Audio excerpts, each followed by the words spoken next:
Hello and welcome to this preview of the Banker's Top 1000 World Banks Ranking 2015. On this year's evidence, there are three big trends. Firstly, the era of the global banks seems to be over, with banks becoming more regional. Second, Chinese banks continue to power ahead in the ranking, displacing big international banks in the process. And third, the big returns in banking are still in the emerging markets, and that's despite slowdowns in key economies such as Brazil, India, and South Africa.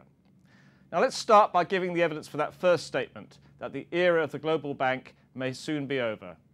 In this year's top 10 based on Tier 1 capital, HSBC, which was the key standard bearer of the global franchise, has slipped from 5th place to 9th, and Citigroup has fallen from 6th to 7th. This has happened alongside our second key trend, the continuing rise of the Chinese banks. So a look at the top 10 shows that there are now 3 Chinese banks amongst the top 5 banks, with ICBC coming in number 1 for the 3rd year in succession. China Construction Bank stays at number 2, and Bank of China moves from 7th place to 4th. The remaining member of China's big state-owned quartet, Agricultural Bank of China, also climbed up the ranking from 9th place to 6th. Chinese banks also make the most profits and collectively make 1.75 times as much as US banks make and 10 times the profits of UK banks. But Chinese banks, while they have international ambitions, are not going global in the way the Western banks did before the financial crisis. Just for an example, having just 10% of assets outside China in the next 5 years is the rather modest international ambition of ICBC. And a glance at the top 5 banks back in 2008 reminds us how things used to be.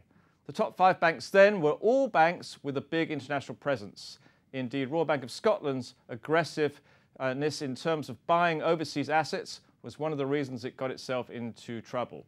Since then, the leading banks have taken a long, hard look at all their operations. Citigroup has pulled out of retail markets such as Japan. HSBC has recently announced a second wave of restructuring that will include selling banks in Brazil and Turkey, and we'll see it focus much more on Asia. So faced with high IT and compliance costs at a time of less than buoyant revenues, banks have had to be selective about their markets and sectors. This story can be told in a different way by looking at a chart of bank staff numbers. The restructuring in Western banks has seen staff numbers fall, and since 2012, Bank of America's employment figures are down by 21%, Citigroup's by 12%, HSBC and JP Morgan by 6 to 8%. Chinese banks have moved in the opposite direction, with both ICBC and China Construction Bank increasing staff by 13%. In fact, ICBC now has more employees than the entire UK banking sector put together. So clearly, if the returns are there, banks can afford to employ more staff, and emerging markets still lead the way on returns, even though there has been some recovery in profits in both the UK and the Eurozone. So our chart shows Latin America out in front with returns on capital above 25%, followed by Africa with 24%, Asia with 19%, and the Middle East and North America with 15%. So more than half of world banking profits are now made in Asia. Meanwhile, some recovery in profits did not get the UK much above a 7% return on capital, and the Eurozone figure was a meagre 4.61%. The countries with the worst losses were all in the Eurozone. They were Greece, Italy, Portugal, Austria, and Cyprus.